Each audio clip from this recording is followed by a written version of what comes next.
Hey hello welcome and வணக்கம். கோழிக்கறி, ஆட்டுக்கறி இதெல்லாம் காட்டிலும் உடம்புக்கு ரொம்பவே ஆரோக்கியமான ஒரு உணவு எதுன்னு கேட்டால் அது மீன் வகை தான். மீன்களில் தான் உடம்புக்கு தேவையான எல்லாவித ஊட்டச்சத்துக்குமே இருக்குது. நிறைய பேர் மீன்கள் சாப்பிட்றதே கிடையாது. அதனால சிறு வயதிலிருந்தே குழந்தைங்களுக்கு மீன் சாப்பிட கற்றுக் கொடுக்கறது ஒரு நல்ல விஷயம்னே நான் சொல்லுவேன். அதுலேயும் மீன்களை வறுக்கிறத காட்டிலும் குழம்பு செஞ்சு சாப்பிட்றது தான் உடல் நலத்துக்கு ரொம்பவே நன்மை பயக்கும். பொதுவாகவே நம்ம மீன் குழம்பு எப்படி வைப்போம்னா புளிக்கரைசல் சேர்த்து மிளகாத்தூள் போட்டு ஒரே விதமான மீன் குழம்பு தான் நிறைய பேர் செய்வீங்க. ஆனால் ஒரு முறை இதை மாதிரி நீங்கள் செஞ்சு சாப்பிட்டு பாருங்கள். அதனுடைய சுவை ரொம்ப அசத்தலாகவும் அமோகமாகவும் இருக்குன்னே நான் சொல்லுவேன். ஒரு முறை செஞ்சிட்டிங்க அப்படின்னா திரும்ப திரும்ப இதே மெத்தடில் செய்யணும்னு தோணும். அந்த அளவுக்கு டேஸ்ட்டாக கலர்ஃபுல்லாக இருக்கக்கூடிய இந்த மீன் குழம்பு ரெசிபி இப்போ எப்படி பண்ணலாங்கிறத வாங்க பார்க்கலாம். இப்போ இந்த மீன் குழம்பு ரெசிபி பண்ணுறதுக்கு ஒரு கடாயில் 2 ஸ்பூன் அளவுக்கு எண்ணெய் சேர்த்துக்கிடலாம். எண்ணெய் சூடேறின உடனே சின்ன வெங்காயம் 1 கப் அளவுக்கும் ஒரு 10-12 பல் பூண்டும் ஃப்ரெஷ்ஷாக இருக்கிற ஒரு கொத்து கருவேப்பிலையும் சேர்த்து வதக்கிக்கிடலாம். இந்த மாதிரி மீன் குழம்பு வைக்கிறதுக்கு நீங்கள் சின்ன வெங்காயம் சேர்த்திங்கன்னா ரொம்பவே டேஸ்ட் நல்லாயிருக்கும். அதே மாதிரி கருவேப்பிலையும் நம்ம அரைச்சி சேர்க்கும் போது ரொம்பவே வாசனை நல்லாயிருக்கும். அடுத்ததாக 1 ஸ்பூன் அளவுக்கு சீரகமும் 1 ஸ்பூன் அளவுக்கு மிளகும் சேர்த்து வதக்கிக்கிடலாம். ஒருவேளை உங்களுக்கு மிளகினுடைய டேஸ்ட் பிடிக்கலை அப்படின்னா அதை 1/2 ஸ்பூன் அளவுக்கு நீங்கள் குறைச்சி சேர்த்துக்கிடலாம். இப்போ இது ஒரு அளவுக்கு ஒரு 50% அளவுக்கு நம்ம நல்லா வதக்கி எடுத்துக்கிடணும். அந்த வெங்காயத்தினுடைய நிறத்தை பாருங்கள், கலர் மாறி இருக்குல்லையா, இது நல்லா ஆற விட்டுட்டு நம்ம தண்ணி சேர்த்து அரைச்சி எடுத்துக்கிடலாம். எந்த அளவுக்கு அரைச்சி எடுத்துருக்கிறேன் பாருங்கள்.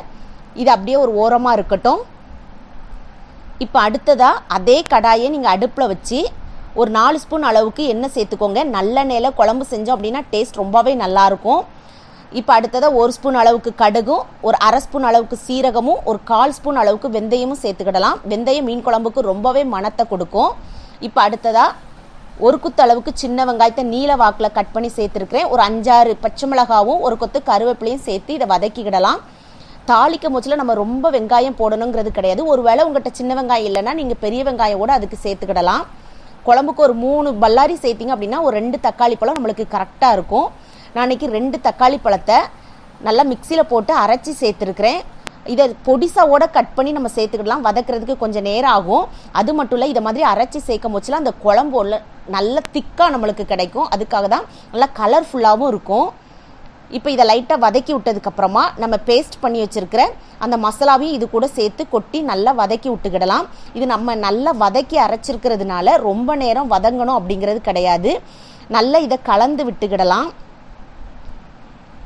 இப்போ பாருங்கள், கலந்து விட்டாச்சு. இப்போ தீயை நல்லா கம்மி பண்ணி வச்சுக்கோங்க. மசாலா பொருட்கள்லாம் சேர்த்துடலாம். ஒரு 2 ஸ்பூன் அளவுக்கு தனி மிளகாய் தூளும் ஒரு 3 ஸ்பூன் அளவுக்கு தனியா தூளும் ஒரு 1/2 ஸ்பூன் அளவுக்கு கரம் மசாலாவும் ஒரு 1/4 ஸ்பூன் அளவுக்கு மஞ்சள் தூளும் சேர்த்துருக்கிறேன். என்னடா கரம் மசாலா சேர்க்கலாமா அப்படின்னு யோசிக்காதீங்க, கண்டிப்பாக சேர்த்து பாருங்கள். ரொம்ப இல்லை, ஒரு 1/2 ஸ்பூன் அளவுக்கு சேர்த்துக்கோங்க. அந்த குழம்புலேருந்து வர்ற மனம் ரொம்பவே நல்லாயிருக்கும். இப்போ நல்லா இதையும் வதக்கி எடுத்துக்கிடலாம். இப்போ இது கூட தேவையான அளவுக்கு நம்ம உப்பையும் சேர்த்து வதக்கிக்கிடுவோம்.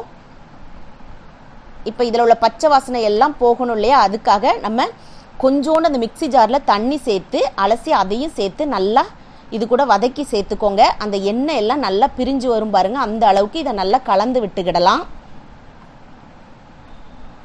இப்போ நல்லா கலந்து விட்டாச்சு. நான் இன்னைக்கு தேவையான அளவுக்கு புளிக்கரைசல் எடுத்து வச்சுருக்கிறேன். புளிக்கரைசல் நீங்கள் தக்காளி பழம் சேர்த்துருக்கிறதுனால அதுக்கேற்ற மாதிரி நீங்கள் சேர்த்துக்கோங்க. இப்போ புளிக்கரைசல் ஊற்றுனதுக்கப்புறமா இதை நல்லா கலந்து விட்டுக்கோங்க. அதாவது குழம்பு உங்களுக்கு எந்த அளவுக்கு வேணும், அதாவது திக்காக வேணுமா தண்ணியாக வேணுமான்னு பார்த்து அதுக்கேற்ற மாதிரி நம்ம தண்ணி சேர்த்துக்கிடலாம்.